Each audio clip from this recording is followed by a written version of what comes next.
Hello everyone, happy Sri Rama Navami అండి అందరికీ. మీ ఇంట్లో ఎలా సెలబ్రేట్ చేస్తున్నారు? మా ఇంట్లో అయితే నేను కిరాక్ చేస్తున్నాను.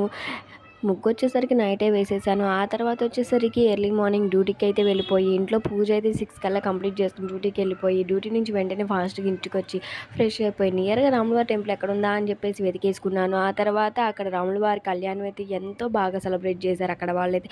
ఫర్ ద ఫస్ట్ టైం అనమాట ఈ గుంటూరులో నాకంటూ ఎవరు తెలియదు అనమాట.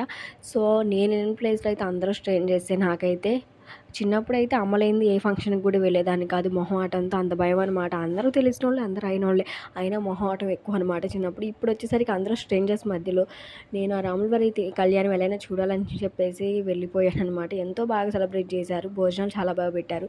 మన దగ్గర డబ్బులు లేకపోతే ఫోన్పే అవైలబుల్ కూడా ఉందన్నమాట. అక్కడ కాணிకలు వేయడానికి చాలా ఫన్నీగా ఉంది నాకు అది చూడంగానే, ఆ ఫోన్పే చూడంగానే. అక్కడైతే భోజనాలు కూడా చాలా చక్కగా పెట్టారు. అంతా బాగా చేశారు. ఈ వీడియో మీకు నచ్చితే లైక్ చేయండి. Thank you.